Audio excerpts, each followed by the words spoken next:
Assalamualaikum warahmatullahi wabarakatuh. Perkenalkan, nama saya Rohmani dari jurusan Sistem Informasi. Di sini saya akan menjelaskan tentang testing dan implementasi. Oke, langsung aja. Yang pertama, kita mulai dari pengembangan dan perancangan perangkat lunak. Siklus pengembangan perangkat lunak terdapat 4 proses utama, yaitu ada plan atau menyiapkan rencana, yaitu mendefinisikan tujuan serta menentukan strategi dan metode yang mendukung pencapaian tujuan. Yang kedua ada do atau melaksanakan rencana, yaitu melaksanakan kondisi dan kinerja yang penting untuk melaksanakan rencana. Yang ketiga itu ada check atau memeriksa hasil, yaitu pemeriksaan dilakukan untuk menentukan apakah perkembangan pekerjaan sesuai dengan rencana dan apakah hasil yang diharapkan telah terwujud. Yang keempat itu ada action atau mengambil tindakan yang penting, yaitu jika ditemukan pekerjaan tidak sesuai dengan rencana dan hasil yang ditetapkan, maka dilakukan pengukuran tentang tindakan apa yang akan diambil. Lalu selanjutnya ada keterkaitan pengembangan dengan pengujian. Tipe proyek pengembangan perangkat lunak harus disesuaikan dengan lingkungan atau metodologi paradigma yang digunakan dalam pengembangan perangkat lunak.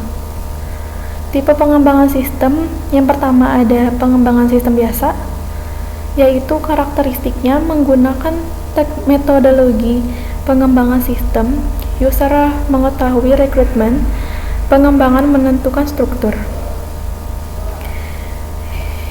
Yang kedua ada siasat pengujiannya. Pengujian dilakukan pada akhir tiap-tiap tahap, melakukan verifikasi tiap-tiap spesifikasi yang diperlukan penguji, struktur dan fungsi. Selanjutnya, yang kedua ada pengembangan iteratif atau prototyping atau CAS. Di sini karakteristiknya rekrutmen tidak diketahui. Struktur didefinisikan di awal pengembangan. Lalu siasat pengujiannya, verifikasi alat bantu CAS yang digunakan verifikasi kebutuhan tiap prototipe, menguji fungsionalitas. Pemeliharaan sistem, karakteristik memodifikasi struktur, siasat pengujian, menguji struktur, mengeluarkan metode kerja yang terbaik, memerlukan pengujian regresi. Selanjutnya, kontrak pembelian software. Di sini karakteristiknya struktur tidak diketahui, banyak terjadi defect, fungsionalitas tercantum dalam dokumen, terdapat berbagai dokumen. Lalu siasat pengujiannya, verifikasi fungsi yang diperlukan, pengujian fungsionalitas, pengujian di dalam lingkungan kerja. Selanjutnya, menentukan lingkup proyek. Menentukan lingkup suatu proyek ditentukan berdasarkan keseluruhan aktivitas yang tersangkut dalam pembangunan sistem perangkat lunak. Lalu, lingkup proyek menggambarkan karakteristik yang diperlukan secara lebih rinci dengan menekankan pada daftar rekrutmen yang telah ditentukan terlebih dahulu. Perbedaan lingkup proyek. Yang pertama itu ada pengembangan sistem baru. Pengembangan sistem baru itu terbagi menjadi 3. Yang pertama, apakah akan mengotomatisasi proses bisnis yang manual. Yang kedua itu proses bisnis yang mana yang akan dipengaruhi oleh sistem baru. Yang ketiga itu area bisnis yang mana yang akan dipengaruhi oleh sistem baru. Kemudian yang bagian B itu perubahan sistem yang telah ada. Yang pertama itu apakah hanya melakukan koreksi. Yang kedua, apakah hanya melakukan proses rekayasa PL secara standar. Yang ketiga, pengoreksian untuk mengetahui defect dalam rangka perluasan sistem. Selanjutnya, pengembangan dan perancangan perangkat lunak. Perbedaan lingkup proyek.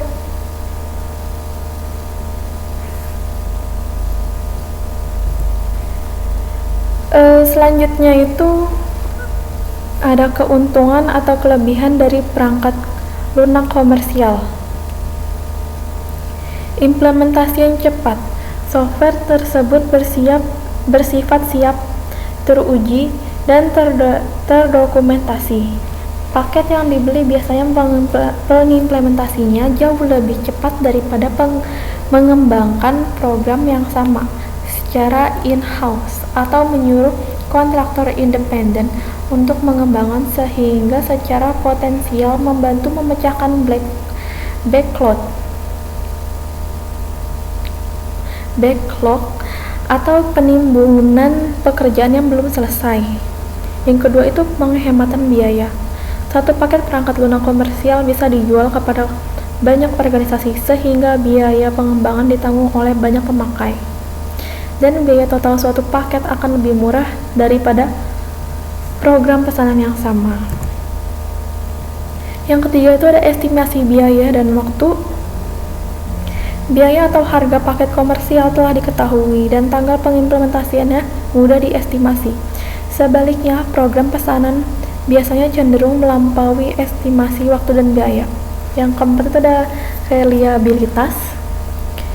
Sebelum diterbitkan di pasaran umum, paket perangkat lunak komersial pasti telah diuji secara teliti melalui penggunaan yang ekstensif oleh sejumlah organisasi. Segala kesalahan yang dijumpai telah dideteksi dan dikoreksi sehingga peluang kesalahan yang lebih sedikit. Lalu selanjutnya itu ada kerugian dan kelemahannya. Yang pertama itu kesesuaian rancangan sistem yang tidak baik, yaitu paket software komersial dibuat untuk berbagai organisasi dan tidak untuk organisasi tertentu, maka paket ini mungkin mempunyai beberapa fungsi yang tidak diperlukan atau mungkin tidak mempunyai fungsi yang diperlukan sehingga paket tersebut harus dimodifikasi. Yang kedua itu ketergantungan vendor. Jika organisasi memerlukan perubahan paketnya, maka organisasi akan tergantung pada vendor dalam perolehan dukungannya. Dan jika vendor telah tiada, maka organisasi akan kesulitan mencari dukungannya. Yang ketiga itu ada biaya tidak langsung dari kerusakan SDLC.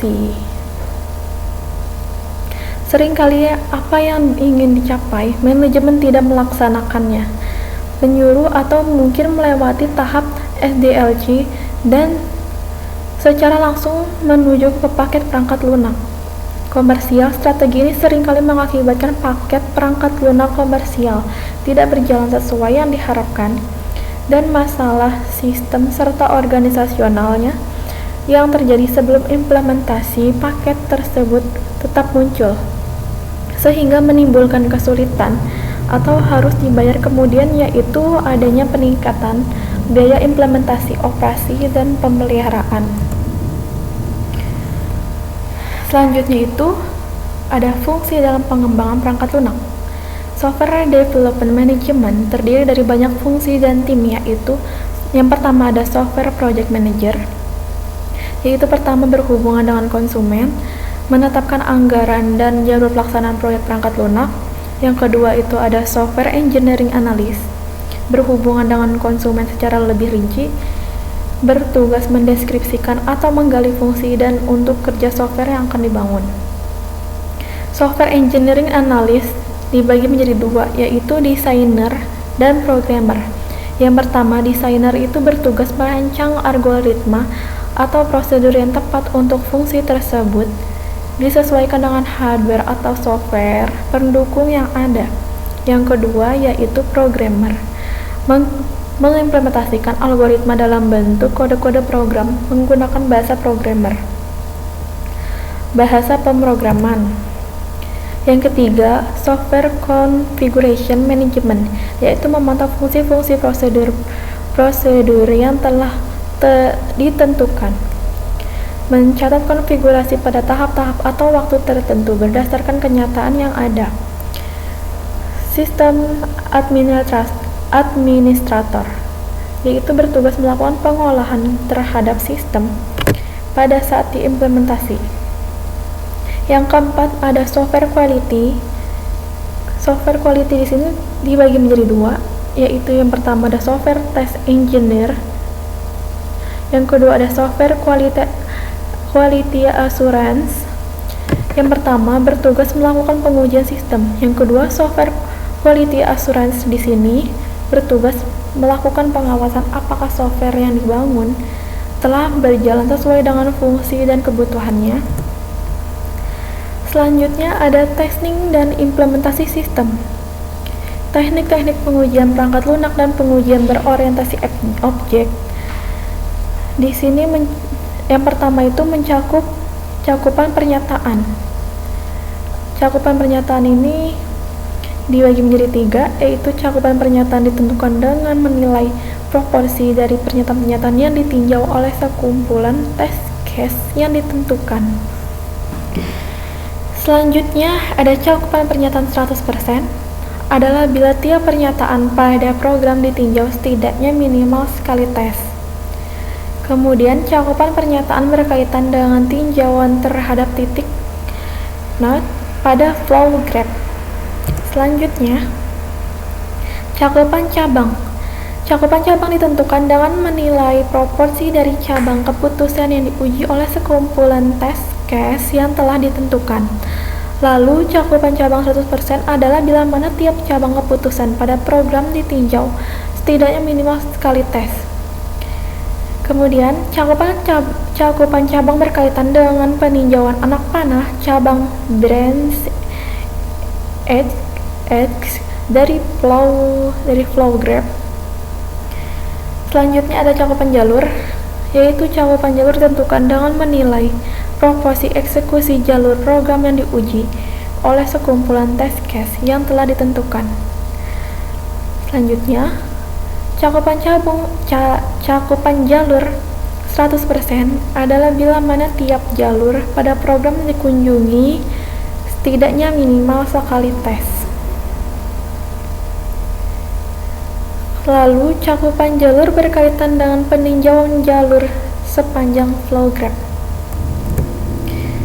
Selanjutnya ada basis part testing. Metode identifikasi yang berdasarkan pada jalur, struktur atau koneksi yang ada dari suatu sistem ini biasanya disebut juga sebagai branch testing. Karena cabang-cabang dari kode atau fungsi logika diidentifikasi dan dites, atau disebut juga sebagai control flow testing. Basis part hadir dalam 2 bentuk, yaitu yang pertama ada zero part, yaitu jalur penghubung yang tidak penting atau jalur pintas yang ada pada suatu sistem. Yang kedua itu ada one part, yaitu jalur penghubung yang penting atau berupa proses pada suatu sistem. Kemudian ada konsep utama basis part, yaitu tiap basis part harus diidentifikasi. Tidak boleh ada yang terabaikan. Setidaknya dites 1 kali. Kemudian kombinasi dan permutasi dari suatu basis part tidak perlu dites. Yang terakhir ada strategi pengujian. Strategi pengujian untuk perangkat lunak berorientasi objek memiliki beberapa perbedaan dengan beberapa strategi yang telah dibahas sebelumnya, yakni yang pertama ada pada unit testing, yaitu dalam konteks berorientasi objek. Yang kedua pada integration testing. Yang ketiga pengujian validasi dalam konteks berorientasi objek. Oke, segitu aja presentasi dari saya. Kurang lebihnya mohon maaf. Wassalamualaikum warahmatullahi wabarakatuh.